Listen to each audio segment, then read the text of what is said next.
Shalom. Bapak Ibu saudara yang dikasihi Tuhan, saya sampaikan selamat sore, selamat bertemu kembali di dalam kasih Tuhan Yesus Kristus.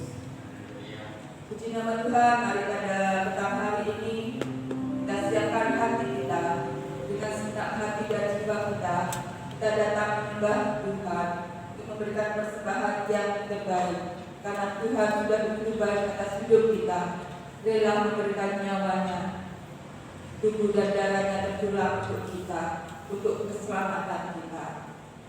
Mari saya undang saudara jemaat untuk bangkit berdiri, kita pujikan satu pujian dengan segenap hati.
lewat kekuatan kesehatan, perpanjangan umur yang masih Kau anugerahkan dalam kehidupan kami, sehingga memungkinkan kami pada sore hari ini kami boleh menghampiri tata kasih karunia-Mu lewat ibadah PA yang masih Tuhan sediakan di dalam kehidupan kami.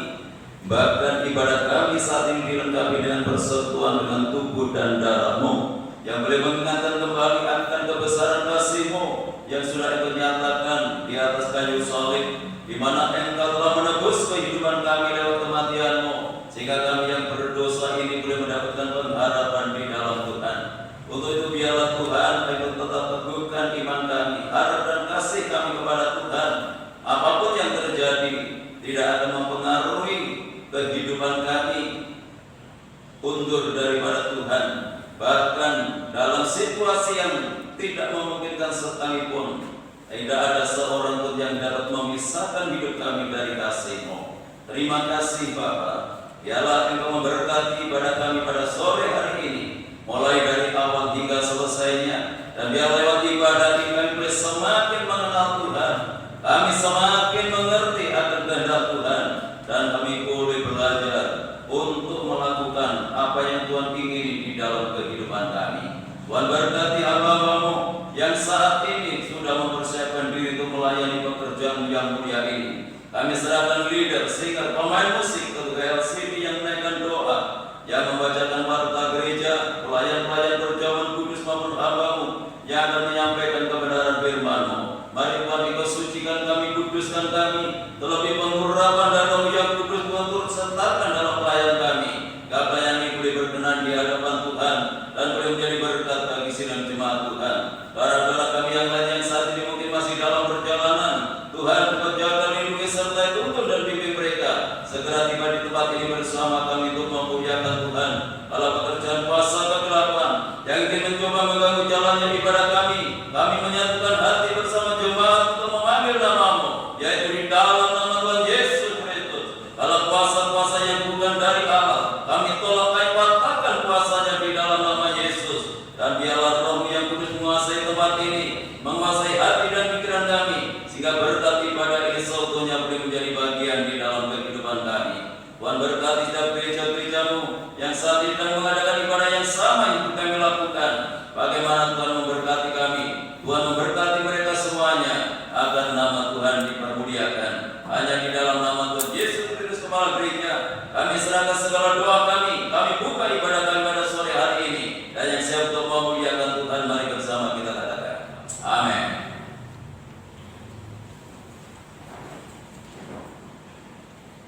Puji nama Tuhan. Sekali lagi saya sampaikan shalom. Mari saat ini kita bersuka-cita, kita terima, kita siapkan hati kita lewat persekutuan dengan tubuh dan darah Yesus yang sudah dipecah-pecahkan untuk hidup kita. Kita pandang Tuhan Yesus sebagai juru selamat hidup kita, karena anugerahnya yang besar untuk kita orang berdosa. Puji nama Tuhan, kita akan pujikan dengan pujian Kupandang Salib-Mu. Amin.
sudah begitu mengasihi kita.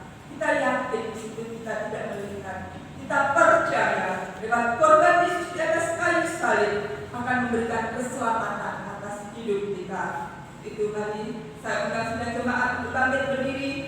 Kita yakin, kita percaya korban Yesus itu sangat-sangat berarti buat hidup kita. Meskipun tak melihat tangan yang terbaru. Haleluya.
Tuhan, biar dengan firman Tuhan memberikan keyakinan di dalam hidup kita.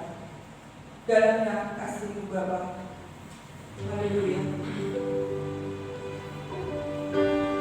Kita sembah Tuhan, kita agungkan Dia yang memberikan hidup kita yang terbaik. Haleluya.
Biarlah pujian ini Tuhan menjadi pengakuan sejujurnya dari kehidupan kami, bahwa seumur hidup kami ingin menyembah Engkau Tuhan. Terima kasih, inilah kami Tuhan, anak-anak yang sudah hadir di tempat ini Tuhan, untuk menunjukkan cinta dan kasih kami Tuhan kepada Engkau melalui ibadah pada malam hari ini Bapa. Sebentar Tuhan, kami akan mendengarkan sabda firman. Kami persiapkan hidup kami serahkan seluruh sidang jemaat yang hadir pada malam hari ini. Kiranya kuasa Kudus-Mu memberikan kekuatan, menuntun anak-anak yang hadir pada malam hari ini, urapi hati kami Tuhan, untuk kami boleh mendengarkan firman. Kami persembahkan hamba-Mu yang Tuhan sudah pakai sebentar Tuhan akan menyampaikan sabda firman. Urapi dengan kuat kuasa-Mu, urapi dengan kuasa Roh Kudus-Mu Tuhan. Biar Tuhan kuasa Allah tahta atas hamba-Mu Tuhan, sehingga penyampaian firman pada malam hari ini benar-benar boleh menjadi kekuatan kami, boleh menjadi jawaban Tuhan atas segala persoalan, atas segala beban yang kami tanggung saat ini Bapa. Biar melalui penyampaian firman-Mu pada malam hari ini kami boleh dikuatkan Bapa. Sekali lagi Tuhan, kalau masih ada kuasa-kuasa jahat, kuasa-kuasa iblis yang ingin merintangi, ingin mencuri berkat kami di dalam penyampaian firman-Mu, kami menyatukan hati bersama sidang jemaat-Mu, kami panggil nama-Mu, kami tengking Kau kuasa-kuasa jahat di dalam nama Tuhan Yesus Kristus keluar dari tempat ini, dan biar kuasa Roh Kudus-Mu mengurapi seluruh sidang jemaat-Mu yang hadir pada malam hari ini. Berfirmanlah Tuhan, dan kami siap untuk mendengarkan. Di dalam nama Tuhan Yesus Kristus kami naikkan seluruh doa kami. Haleluya. Amin. Silakan duduk kembali. Bapak Ibu Saudara yang dimuliakan Tuhan, saya Shalom. Salam sejahtera di dalam kasih Tuhan kita Yesus Kristus. Hanya oleh karena anugerah dan kemurahan-Nya pada malam hari ini kita dipertemukan kembali lewat ibadah PA yang Tuhan sediakan di dalam kehidupan kita, dan ibadah kita pada malam hari ini disertai dengan persekutuan dengan tubuh dan darah Tuhan yang boleh mengingatkan kita kembali akan kebesaran kasih-Nya yang Tuhan nyatakan di atas kayu salib untuk keselamatan kehidupan kita. Puji Tuhan.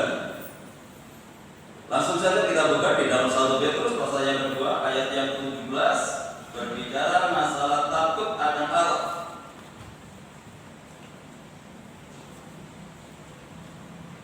1 Petrus pasal 2 ayat yang ke-17. Hormatilah semua orang, kasihilah saudara-saudaramu, takutlah akan Allah, hormatilah raja. Bagian yang ketiga yaitu takut akan Allah. Inilah yang Tuhan ingin tanamkan di dalam kehidupan kita. Orang-orang yang ditebus oleh Tuhan memiliki hati yang takut akan Tuhan. Dan surat Petrus ini memang ditujukan secara khusus kepada orang-orang yang ada di perantauan. Sama dengan kehidupan kita saat ini, kita masih dalam perantauan. Di dunia ini kita merantau karena tempat ini bukan tempat tinggal kita yang permanen. Nah, untuk itu marilah kita tanamkan hati yang takut akan Tuhan. Kalau beberapa waktu yang lalu, mengapa kita takut akan Tuhan? Sudah banyak alasan yang sudah saya sampaikan. Yang terakhir, mengapa kita takut akan Tuhan? Karena Tuhan sanggup untuk membunuh dan melemparkan seseorang itu ke dalam neraka. Kalau manusia hanya berkuasa untuk membunuh, tetapi kalau Tuhan lebih daripada itu, sanggup untuk membunuh dan melemparkan orang ke dalam neraka. Itu alasan mengapa kita takut akan Tuhan. Lalu selanjutnya bagaimana? Sekarang, bagaimana orang yang takut akan Tuhan? Dalam Asal Soleman pasal 8 ayat 13, walaupun kemarin sudah dibaca oleh Bapak Joko, kita baca ulang ini, yaitu meninggalkan kejahatan. Sudah kita baca. Ini orang yang takut akan Tuhan. Tuhan menginginkan kehidupan kita sebagai orang yang percaya kepada Tuhan. Tidak ada bagian di dalam kehidupan kita ini didapati adalah orang-orang yang melakukan kejahatan. Amsal Soleman pasal yang ke-8. Itulah tanda orang yang takut akan Tuhan. Ayat 13, takut akan Tuhan ialah membenci kejahatan. Aku benci kepada kesombongan, kecongkakan, tingkah laku yang jahat, dan mulut penuh tipu muslihat. Ini bagian kecil dari orang yang berbuat kejahatan. Contohnya itu kesombongan, kecongkakan, tingkah laku yang jahat, mulut yang penuh dengan tipu muslihat. Ini sebagian kecil dari perbuatan-perbuatan jahat yang tidak dikehendaki di dalam kehidupan kita. Bahkan kita harus benci dengan cara-cara kehidupan seperti ini. Itu tanda orang yang takut akan Tuhan. Jadi takut akan Tuhan itu ada dua kejahatan. Yang pertama kejahatan moral, yang kedua kejahatan spiritual. Yang seringkali kita bahas hanya kejahatan moral, tapi lebih daripada itu, yang kedua ini yaitu kejahatan spiritual yang seringkali tidak disadari oleh jemaat, seolah-olah dia sudah melakukan sesuatu yang baik, seolah-olah sudah hidup di dalam kekudusan, ternyata masih hidup di dalam kejahatan. Dan ini Tuhan tidak menghendaki terjadi di dalam kehidupan gerejanya yang sudah ditebus, yang sudah dikuduskan, yang sudah dimiliki oleh Tuhan, masih hidup di dalam kejahatan. Tetapi ternyata memang tidak semua anak Tuhan itu memiliki hati yang takut akan Tuhan. Dan masih banyak orang-orang yang melakukan kejahatan tanpa merasa bersalah, tanpa merasa berdosa, dan tidak ada niat untuk berubah. Walaupun mereka adalah orang-orang yang beribadah kepada Tuhan. Sebenarnya orang-orang yang beribadah kepada Tuhan itu tidak patut kalau melakukan kejahatan, baik secara moral maupun secara spiritual. Karena Tuhan itu menghendaki seluruh hidup kita itu kudus di hadapannya. Jadi tidak hanya lahiriahnya, tetapi juga batiniahnya. Ya, kita baca dulu ini yang kejahatan moral, 2 Timotius pasal 3, termasuk tadi kejahatan moral. Ya. 2 Timotius pasal yang 3. Mulai ayat 1. 2 Timotius 3 ayat 1. Ketahuilah bahwa pada hari-hari terakhir akan datang masa yang sukar. Manusia akan mencintai dirinya sendiri dan menjadi hamba-hamba. Mereka akan membual dan menyombongkan diri. Mereka akan menjadi pefitnah. Mereka akan berontak terhadap orang tua dan tidak tahu berterima kasih, tidak mempedulikan agama, tidak tahu mengasihi, tidak mau berdamai, suka menjalikan orang, tidak dapat menekan diri, garang, tidak suka yang baik, suka mengkhianat, tidak berpikir panjang, berlagak tahu, lebih menuruti hawa nafsu daripada menuruti Allah. Secara lahiriah mereka menjalankan ibadah mereka, tetapi pada hakikatnya mereka memungkiri kekuatannya. Jauhilah mereka itu. Ini adalah orang-orang yang beribadah, bukan orang yang tidak beribadah. Orang yang beribadah kepada Tuhan masih memiliki karakter yang seperti ini. Kapan itu terjadi? Pada hari-hari terakhir. Pada hari-hari terakhir ditandai dengan banyak kesulitan dan kesulitan, sehingga banyak orang yang hanya mencintai dirinya sendiri. Dalam masa yang sulit seperti saat ini, itu juga akan mempengaruhi kehidupan kita, mempengaruhi banyak orang, mempengaruhi anak-anak Tuhan untuk mencintai dirinya sendiri dan menjadi hamba Tuhan. Dalam ayat ini membuktikan bahwa anak-anak Tuhan pun masih terlibat di dalamnya.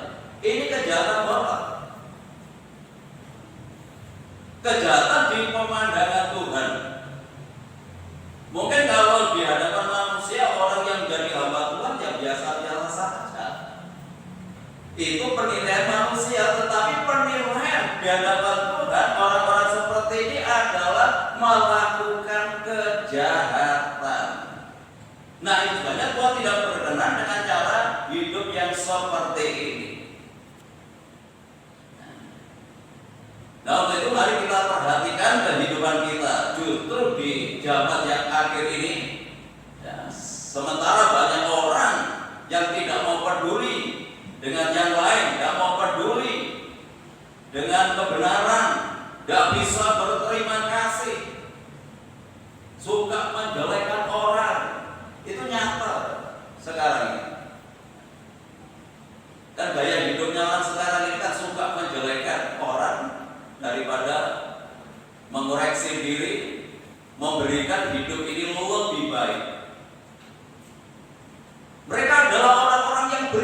beribadah kepada Tuhan, bukan orang yang tidak beribadah. Ya, kita bisa membayangkan kalau orang beribadah yang mengenal kebenaran saja masih hidup seperti ini, apalagi orang-orang yang tidak beribadah kepada Tuhan. Nah, untuk itu kita harus memiliki kehidupan yang berbeda antara orang yang hidup beribadah dengan orang yang tidak beribadah. Dengan cara hidup kita ini harus nyata perbedaannya. Kalau kita masih sama saja dengan yang lain, ya Tuhan tidak berkenan dalam kehidupan kita, itu masih hidup dalam kejahatan. Berarti belum memiliki hati yang takut akan Tuhan. Kalau mungkin ya, di antara ayat ini masih ada di dalam kehidupan kita, kita berubah. Selama Tuhan masih memberikan kesempatan untuk kehidupan kita bisa berubah. Karena nanti kalau Tuhan sudah tidak bisa memberikan kesempatan untuk kita berubah, ya kita akan terpisah daripada Tuhan untuk selamanya. Ini yang paling mengerikan. Ya. Ini yang paling mengerikan di dalam hidup ini, kalau orang itu terpisah dari Tuhan untuk selamanya. Kalau sekarang ini banyak orang yang masih menganggap hal itu biasa, gak terasa apa-apa. Karena bisa melakukan ini, bisa melakukan itu, bisa berbuat ini, masih bisa berbuat itu. Tetapi sebenarnya ketika orang terpisah daripada Tuhan, waduh, ini hanya kebinasaan yang akan menimpa kehidupannya. Ini tidak harus nyata dalam hidup kita. Kejahatan moral, kita harus bebas, kita harus merdeka. Kan Tuhan sudah membebaskan kita dari cara hidup seperti ini. Ketika Tuhan Yesus mati di atas kayu salib, kita dikuduskan, kita disucikan, kita bersih. Jadi kalau orang itu bersih, ya, seperti sekarang ini mengenakan pakaian putih, itu semakin berhati-hati, tidak sembarangan. Ya, mungkin duduk dilihat dulu kotor apa enggak. Ya. Dan dia tentu tidak mau di tempat-tempat yang kotor karena melihat bajunya itu putih. Sama seperti kehidupan kita ini. Ketika Tuhan sudah membersihkan hidup kita, menyucikan hidup kita, kita harus jaga kekudusan ini.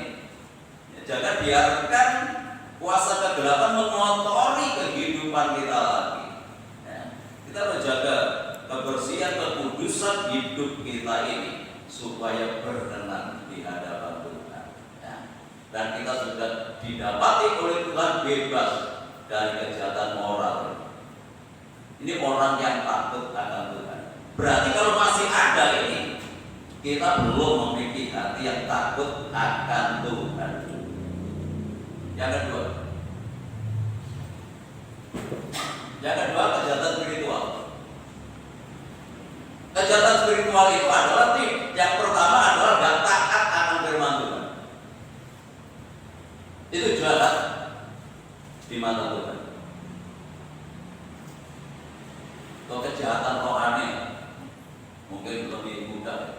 Kejahatan spiritual atau kejahatan rohani. Siapakah mereka? Mereka adalah orang yang tidak taat akan firman Tuhan. Yeskiel pasal 5. Yeskiel pasal yang 5 ayat yang ke-6 sampai ayat yang ke-8. Ia sudah memberontak terhadap peraturan-peraturanku, lebih jahat daripada bangsa-bangsa, dan terhadap ketetapan-ketetapanku lebih jahat dari negeri-negeri yang di sekitarnya. Karena mereka menolak peraturan-peraturanku, dan kelakuan mereka tidak selaras dengan ketetapan-ketetapanku. Sebab itu beginilah firman Tuhan Allah, oleh karena engkau lebih jahat daripada bangsa-bangsa yang di sekitarmu, dan kelakuanmu tidak selaras dengan ketetapan-ketetapanku, dan engkau tidak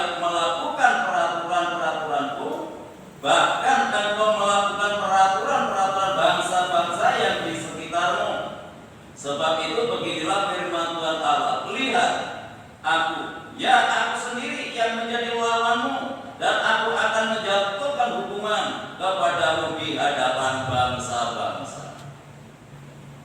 Ini umat Tuhan, ini orang yang percaya kepada Tuhan. Mereka adalah orang-orang yang tidak taat, bahkan suka berontak terhadap Tuhan, melawan kebenaran-kebenaran Tuhan. Malah dia melakukan peraturan-peraturan dari yang lain, bangsa-bangsa lain. Itu malah justru yang dilakukan. Kebenaran-kebenaran yang Tuhan nyatakan malah ditolak. Itu jahat di pemandangan Tuhan. Itu jahat di mata Tuhan. Ketika anak Tuhan itu menolak akan firman Tuhan. Ketika anak Tuhan tidak siap untuk menyambut kebenaran, itu jahat.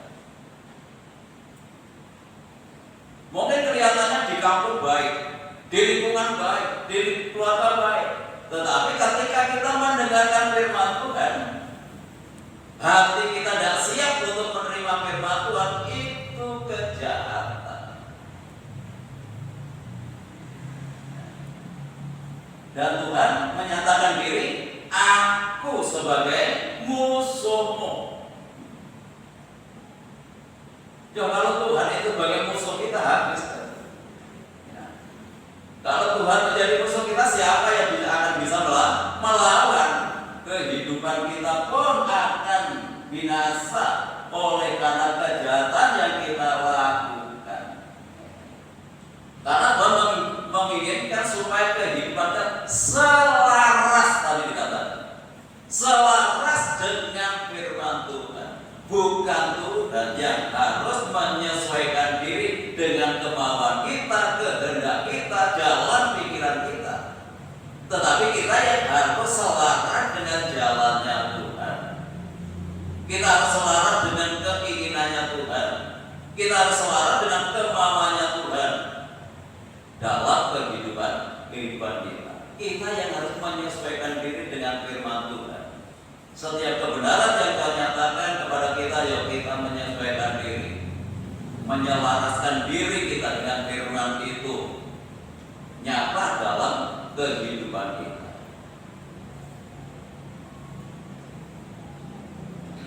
Dan seringkali kita menyanyi, suka-sukamu Tuhan. Tetapi kehidupannya bukan suka-sukamu Tuhan, tetapi suka-suka Tuhan. Itu yang seringkali seperti itu, bukan sukaan Tuhan, tetapi suka-suka kita. Jadi kita belajar untuk menyelaraskan diri dengan kebenaran. Itu yang Tuhan mau di dalam kehidupan kita.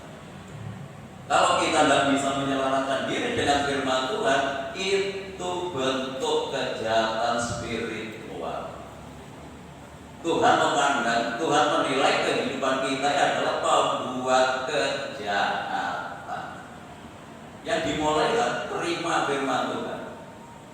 Bagaimana kita bisa menyelaraskan diri dengan firman Tuhan kalau hati kita tidak bisa menerima kebenaran? Kebenaran diterima dulu, baru kita melangkah menyesuaikan dengan firman Tuhan. Nah, walaupun mungkin itu bertentangan dengan kemauan kita, kehendak kita, itu yang harus kita kerjakan, itu yang harus kita lakukan di dalam kehidupan kita. Ya, terpujilah nama daripada Tuhan. Bapak Ibu yang dikasihi oleh Tuhan, ya seringkali kalau Pak Eri menyampaikan firman itu selalu menekankan masa ketika ibadah, bolak-balik selalu berbicara masa ketika ibadah. Senin doa, Rabu PA, Minggu ibadah raya. Sudah dijelaskan bolak-balik, tetapi ya belum bisa menyelaraskan diri dengan kebenaran. Sudahkah itu nyata dalam kehidupan kita? Ini baru bicara masalah ibadah.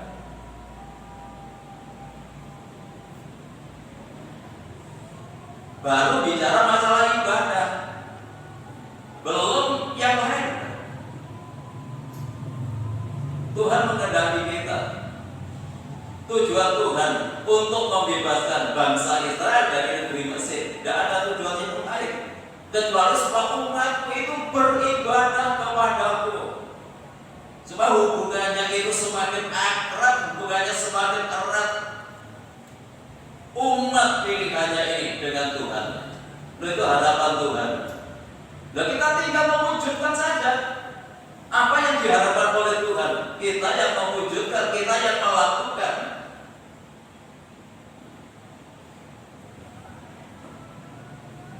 Tuhan jauh lebih rindu dekat dengan kita daripada kita rindu kepada Tuhan. Tetapi marilah ya, kita semakin hari harus semakin membangun hubungan lebih erat, lebih akrab lagi kepada Tuhan. Jadi ketika bangsa Israel sudah hidup jauh daripada Tuhan, umatnya sudah tidak lagi hatinya menyimpan kebenaran, sehingga mereka melakukan justru hukum-hukum yang lain, aturan-aturan yang lain yang dilakukan. Nah, itu dianggap sebuah kejahatan di mata Tuhan. Nah, kalau kita saat ini juga melakukan hal yang sama, malah justru gaya hidup orang dunia yang kita lakukan, ya kita kembali kepada Tuhan.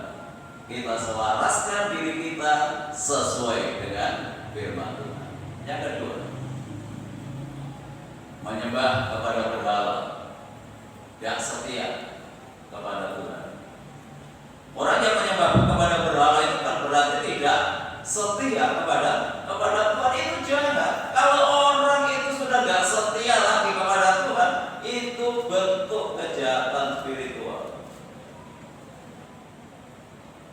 Keluaran pasal 32. Ketika bangsa Israel keluar dari negeri Mesir, ya, dan Musa di atas gunung Sinai untuk menerima 2 buah batu, ya, sementara bangsa Israel ada di darat. Karena dia tidak sabar untuk menunggu Musa, maka goyahlah iman mereka, sehingga menyuruh kepada Harun untuk membuat patung lembu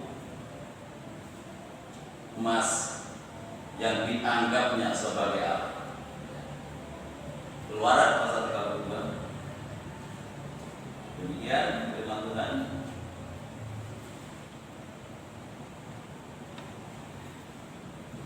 Berfirmanlah Tuhan kepada Musa, pergilah, turunlah, sebab bangsamu yang kau pimpin keluar dari tanah Mesir telah rusak lakunya. Segera juga mereka menyimpang dari jalan yang kuperintahkan kepada mereka. Mereka telah membuat anak lembu tuangan, dan kepadanya mereka sujud menyembah dan mempersembahkan korban sambil berkata, hai Israel, inilah Allahmu yang telah menuntut engkau keluar dari tanah Mesir. Lagi firman Tuhan kepada Musa, telah kulihat bangsa ini, dan sesungguhnya mereka adalah suatu bangsa yang tegar tengkuk, suatu bangsa yang melakukan kejahatan. Dia tidak ingat peristiwa di Mesir, bagaimana Tuhan itu membebaskan umatnya dengan tangan yang kuat. Dan apa yang dimiliki oleh orang Israel ini semata-mata hanya oleh karena anugerah Tuhan, termasuk emas yang dibuat anak lembu tuangan ini. Ketika bangsa Israel keluar dari negeri Mesir, Tuhan membuat orang-orang Mesir bermurah hati, apapun yang diminta diberikan. Karena Tuhan yang membuat bangsa Mesir itu bermurah hati kepada bangsa Israel, termasuk emas-emas yang dibawa oleh bangsa Israel ini. Ini oleh karena anugerah daripada Tuhan, dan tujuannya supaya untuk beribadah. Kambing, lembu, sapi yang dibawa ini tujuannya sama, untuk beribadah. Tetapi di tengah jalan sudah mulai. Ya, karena tidak sabarannya menunggu Musa, mereka mulai goyah imannya. Lalu menyuruh Harun untuk membuat patung anak lembu emas ini. Semua anting-anting kalung gelar diperemeli semua. Loh, mereka rela untuk yang salah, heran. Untuk sesuatu yang salah kok rela berkorban. Tetapi untuk sesuatu yang benar, kenapa kita tidak rela untuk berkorban? Itu justru membuat bangsa Israel ini mendatangkan murka Tuhan. Jangan seresus emas, lembu sapi yang dibawa dari Mesir itu tujuannya supaya dibawa untuk beribadah, tetapi justru malah disembah emasnya, terikat di sana. Artinya sudah tidak lagi kepada Tuhan. Ya, bentuk penyembahan berhala sekarang ini sesuatu yang mengikat kehidupan kita, termasuk kekayaan, itu adalah bentuk penyembahan berhala. Memang aneh bangsa Israel. Masih berapa hari mereka keluar dari negeri Mesir sudah mengatakan, oh ini Tuhanmu yang membawa kamu keluar dari negeri Mesir. Padahal laut kosong terbelah menjadi dua oleh karena mujizat Tuhan. Baru saja itu terjadi, loh sudah melupakan mujizat-mujizat yang Tuhan lakukan. Sehingga mereka sudah artinya tidak melekat lagi kepada Tuhan. Mereka sudah tidak setia lagi kepada Tuhan. Malah justru mereka menyakitkan hatinya Tuhan. Jadi kalau kita mengasihi sesuatu lebih daripada Tuhan, itu adalah berhala.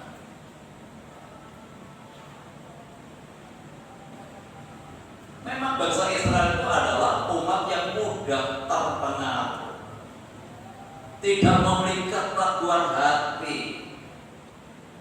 Padahal sudah banyak yang mereka lihat, yang mereka rasakan, mujizat demi mujizat, keajaiban demi keajaiban yang mereka rasakan dalam kehidupannya.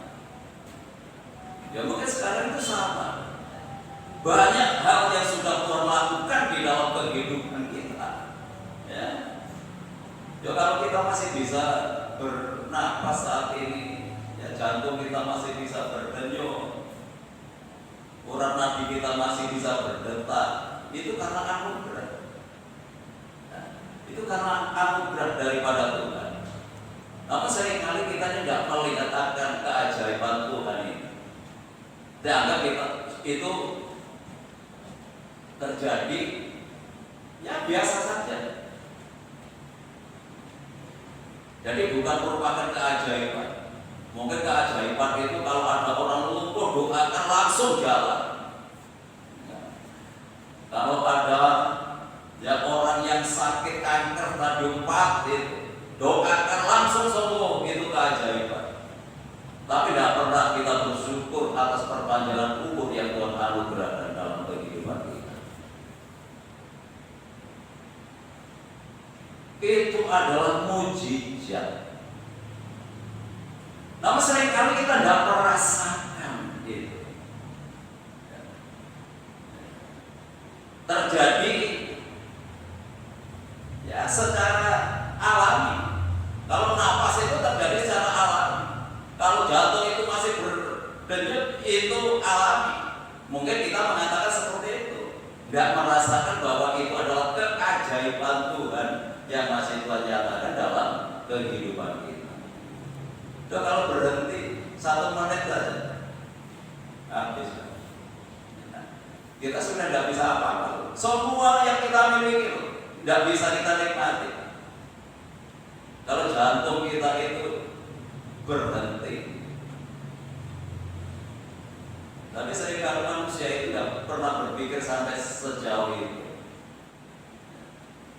Apa yang diinginkan, apa yang diingini itu yang terus dilakukan. Tetapi kehendak Tuhan, kemauan Tuhan seringkali kita abaikan. Nah, untuk itu lewat kebenaran ini mari perpanjangan umur yang Tuhan anugerahkan kepada kita untuk menyenangkan hatinya Tuhan. Kita selaraskan kemauannya Tuhan dengan kemauan kita. Jadilah anak-anak Tuhan yang setia kepada Tuhan. Kalau kita tidak setia, itu dianggap bentuk kejahatan di mata Tuhan. Yeremia pasal 3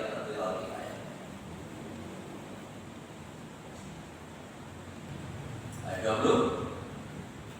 Tetapi sesungguhnya seperti seorang itu tidak setia terhadap temannya. Temannya yang dimaksud teman hidupnya yaitu suaminya. Saya ulangi. Tetapi sesungguhnya seperti seorang istri tidak setia terhadap temannya, demikianlah kamu tidak setia terhadap aku, hai kaum Israel. Demikianlah firman Tuhan. Dengar, di atas bukit-bukit gunung kedengaran tangis memohon-mohon dari anak-anak Israel, sebab mereka telah memilih jalan yang sesat dan telah melupakan Tuhan Allah mereka. Itu kan. Dan rupanya tidak hanya dalam keluaran. Dalam Yeremia pasal yang ketiga ini menggambarkan juga betapa bebannya orang Israel setelah diingatkan kembali, begitu terus perjalanan kehidupan bangsa Israel. Boleh dikatakan kapok lombok atau kerestan tomat. Sebentar tobat, sebentar ya itu. Ya, dan tobat setelah umat. Ya, janganlah kita menjadi Kristen tomat. Kali bertobat untuk seterusnya. Jadi gambarkan seperti seorang istri yang gak setia terhadap suaminya. Jadi hubungan kita dengan Tuhan itu juga digambarkan seperti seorang istri terhadap suami. Kita mempelai wanitanya, Tuhan sebagai mempelai laki-laki. Dan tentu kita saja bapak-bapak menghendaki istri kita itu kan menjadi istri yang setia dalam segala keadaan, dalam segala situasi, pasti. Kita akan tersinggung kalau banyak duit itu senang. Nanti kalau nggak ada penghasilannya sudah mulai. Tapi itu di sana. Tapi kalau di sini saya yakin istri di sini pasti istri yang mengasihi suami dalam segala keadaan. Kantong tebal, kantong tipis, kantong nggak ada isinya tetap setia. Amin. Itu ya, menuntut terus apalagi memang situasinya sekarang itu kan situasi yang sulit. Istri itu harus bisa memahami keadaan suami. Ya, kalau dulu mungkin jatahnya 1.000, sekarang tinggal 500 ya diterima. Memang situasinya seperti itu. Tapi suami-suami yang jujur jangan dibagi dengan yang lain. Ya, kalau dulu 1.000 masih bisa 1.000 ya 1.000 terus. Jadi kan lebih baik. Sebenarnya masalah keuangan itu satu pintu saja. Mesti itu tidak itu. Tanya ini istri saya. Jadi kalau saya keluar, dompet saya habis ya minta sama. Jadi tidak pernah ribut masalah keuangan. Saya sama-sama tahu. Kalau dua-dua bawa itu memang rentan. Ya. Rentan selisih paham terus masalah keuangan. Nah itu sebabnya dalam segala situasi dan kondisi itu kita menjadi istri yang setia, ya kita menjadi juga suami yang setia terhadap istri kita. Biasanya kalau suami-suami kalau dompetnya kandel, itu malah nggak setia, aneh. Ya. Lengketnya dengan istri kalau kantongnya sudah ada duit, nah itu ribet terus. Sudah tahu istri itu harus paham kalau di rumah terus tidak pernah keluar, ini kantongnya nggak ada isinya.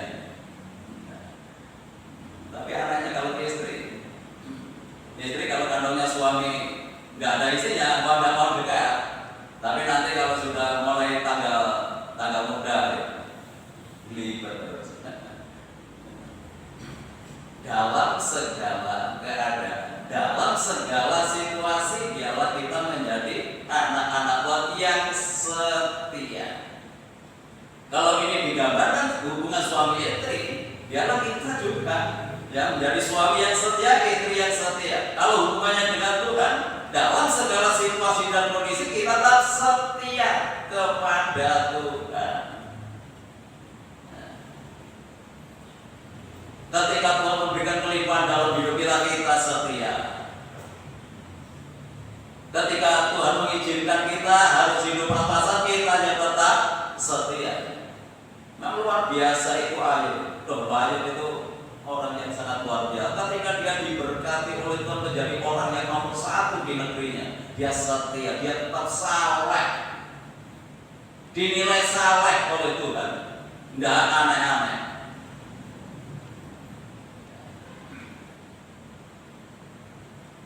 Istrinya juga setia kepada Ayub. Tetapi begitu Ayub diizinkan Tuhan habis segala-galanya, pertama istrinya mulai tidak bisa terima situasi seperti itu, dan mati saja. Hujatan Tuhan dan matilah. Itu istrinya Ayub, bukan istri-istri di tempat ini. Dalam situasi yang sulit, sebenarnya suami itu perlu dukungan. Dalam situasi yang tidak menguntungkan, perlu kekuatan, perlu penghiburan. Jangan malah istri tidak ngerti, malah banyak tuntutan ini, banyak tuntutan itu. Ya. Kan mesti paham. Suami dalam keadaan yang sulit, istri harus memahami. Ya. Kan tahu lah, sudah sehari nggak bisa senyum, biasanya senyum-senyum, kalau sekarang enggak, nah itu mesti tahu. Ya, harus istri dalam situasi yang kita tekan banyak masalah, suami juga harus bisa memahami, bisa mengerti, memberikan kekuatan, memberikan penghiburan. Namanya itu adalah suami istri itu saling melengkapi, saling menguatkan, saling mengasihi. Ya, puji Tuhan. Demikian pula hubungan kita dengan Tuhan. Dalam segala situasi apapun, biarlah kita tetap setia kepada Tuhan. Jangan seperti bangsa Israel yang tidak setia lagi kepada Tuhan, bahkan meninggalkan Tuhan. Ini adalah bentuk kejahatan spiritual. Jahat di mata Tuhan ketika Tuhan mendapati kita tidak setia kepada Tuhan. Tuhan itu sudah segala-galanya korbankan untuk kehidupan, menunjukkan kesetiaannya kepada kita. Kalau Tuhan sebagai mempelai laki-laki setia kepada kita, maka kita sambut kita sebagai mempelai wanitanya, memiliki hati yang setia kepada Tuhan. Puji Tuhan. Tuhan Yesus memberkati kita pada malam hari ini. Jangan ada satupun didapati oleh Tuhan kita adalah bagian orang-orang yang melakukan kejahatan, baik kejahatan moral maupun spiritual, itu tidak harus nyata di dalam kehidupan kita. Mari kita siapkan hati kita untuk bersekutu dengan tubuh dan darahnya, dan kita pujikan satu pujian. Pujian yang pertama tadi, ya, karena pilihannya sama.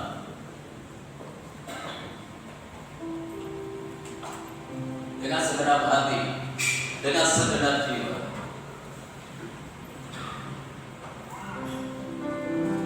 Haleluya.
Terima kasih Bapa.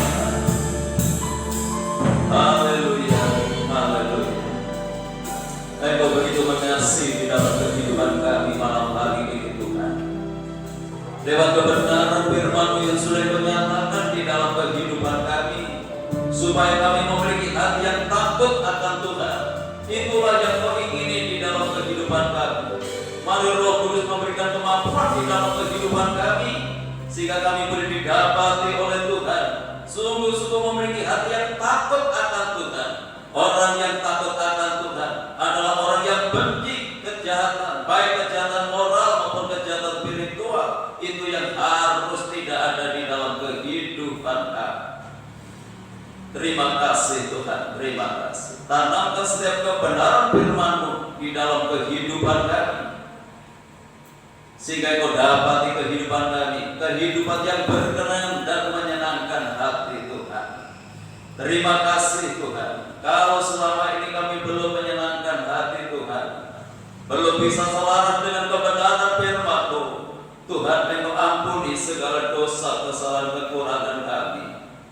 Dan biarlah Tuhan Engkau kuduskan hidup kami dan layakkan kami untuk bersekutu dengan tubuh dan darah-Mu, sehingga boleh menjadi berkat di dalam kehidupan kami.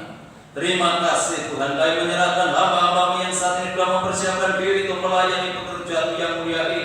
Kiranya Tuhan Kau menguduskan kehidupannya dan Tuhan mengurapi hidupnya, sehingga pelayanannya boleh menjadi berkat bagi sidang jemaat-Mu dan boleh berkenan di hadapan Tuhan. Roti dan anggur yang sudah tersedia di atas meja ini, Tuhan turunkan berkat-Mu di dalamnya, sehingga kami tidak melihat roti dan anggur secara jasmani. Ini adalah pecahan-pecahan tubuh-Mu, ini adalah curahan darah-Mu yang Kau kerjakan di atas kayu salib untuk keselamatan kehidupan kami. Terima kasih Tuhan. Dalam nama Tuhan Yesus kami berdoa dan mengucap syukur. Haleluya. Amin. Bapak Ibu Saudara yang dikasihi Tuhan, sahabat semua berdiri. Mari kita angkat tubuh Tuhan lebih tinggi dari kepala kita. Kita hormati, kita junjung tinggi pengorbanan Tuhan di atas kayu salib. Hanya oleh karena kematiannya kita boleh diselamatkan. Untuk itu dengarkan firman Tuhan.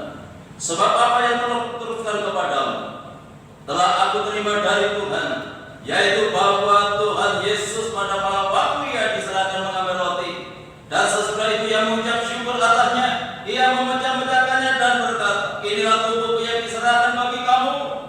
Perbuatan ini menjadi peringatan akan aku. Bukanlah roti yang kita pecah-pecahkan adalah persekutuan di dalam tubuh Kristus. Amin. Mari kita makan dengan iman dalam nama Tuhan Yesus Kristus.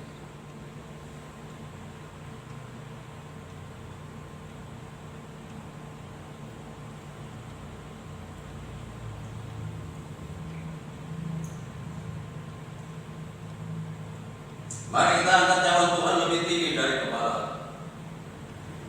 Demikian juga Ia mengambil cawan sesudah makan, lalu berkata, cawan ini adalah perjanjian baru yang dimeteraikan oleh darah-Ku.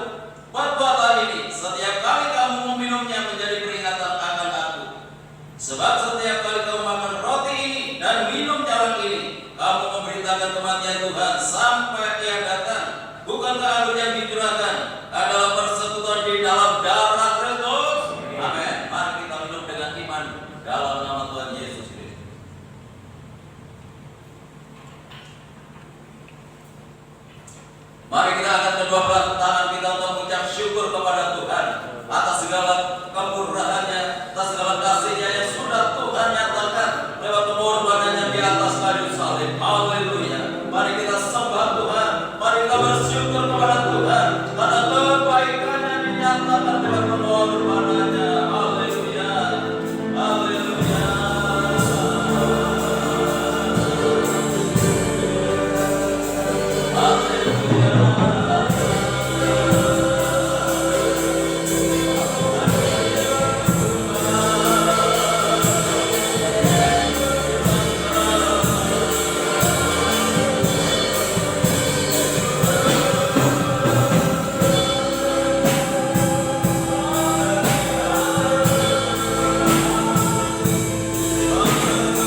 Terima kasih untuk kebenaran-Mu. Terima kasih untuk pengorbanan di atas kaum. Semua itu terjaga untuk kehidupan kami. Terima kasih Kau sudah menguatkan kami, Kau sudah meneguhkan iman kami, Kau sudah memotivasi kehidupan kami, membawa hidup kami semakin berkenan dan menyenangkan hati Tuhan. Terima kasih Bapa, terima kasih. Terima kasih. Hanya dalam nama Tuhan Yesus kami berdoa dan mengucap syukur. Haleluya. Amin. Ya, juga kita doakan Bapak Soleman juga baru saja jatuh tadi, tidak bisa hadir pada malam ini, kita doakan. Dan saya ingatkan untuk masalah jaringan doa nasional yang dimulai nanti hari Jumat pukul 6 pagi sampai 6 sore. Jadi diminta per keluarga itu mengambil waktu 1 jam sesuai dengan waktu Bapak Ibu. Ya, pokoknya mulai jam 6 pagi sampai jam 6 sore. Minimal 1 jam berdoa. Ya, pokok-pokok doanya sudah ada di grup itu. Ya, nanti dibuka saja gitu. Ya, tahu nanti pokok-pokoknya doa. Dan nanti kalau sudah Bapak Ibu berdoa, ya tolong kembali menulis di grup bahwa sudah melakukan ya. Mungkin keluarga Bapak, mungkin keluarga Pak Peno, tulis aja Pak Peno di sana. Nanti saya bisa melaporkan ke Pak Eri, karena saya memang diminta targetnya 100.000 keluarga berdoa. Nah, biarlah kita juga mengambil bagian di dalamnya. Ya, tidak ada pengertian lain. Saya dan semua berdiri, kita pujikan satu pujian. Oh, besar-besar. Silakan balik berdiri.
Betapa besar kasih karunia menyatu-nyata dalam kehidupan kami ya Tuhan.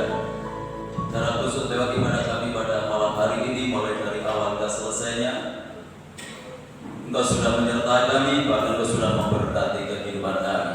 Sebelum kami tinggalkan tempat ini, kami tak berdoa untuk kesehatan Ibu Gembala, Ibu Sudarmiasih, untuk Ibu Yaya, untuk Ibu Mestia.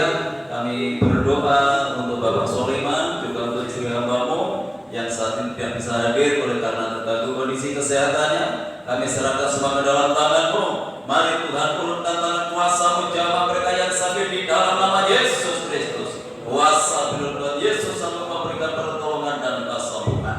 Terima kasih Tuhan. Bapak Ibu kami yang sudah berusia lanjut, biarlah Tuhan tetap anugerahi dengan kekuatan dan kesehatan. Pembangunan tempat parkir masih berlangsung sampai hari ini, kami bersyukur. Biarlah Tuhan akan melengkapi semua biaya yang kami perlukan, karena semuanya ini kami kerjakan hanya untuk kemuliaan Tuhan. Pakai jemaat-Mu, pakai setiap orang yang terbeban untuk pelayanan ini, menjadi perpanjangan tangan Tuhan untuk memberkati pelayanan pembangunan saat ini. Terima kasih Tuhan, doa Bapak yang sudah melayani pekerjaanmu malam ini, Tuhan memberkati mereka semuanya, bahkan semakin memperindah pelayanannya di hari-hari yang akan datang. Tuhan berkati lingkungan kami, kota kami, bangsa dan negara kami dengan ketenangan, kedamaian dan kesejahteraan. Kami menyerahkan Bapak Presiden bersama wakil dan jajarannya, demikian pula pemerintah yang ada di daerah, ada kerjasama yang baik untuk membangun bangsa ini ke arah yang lebih baik lagi.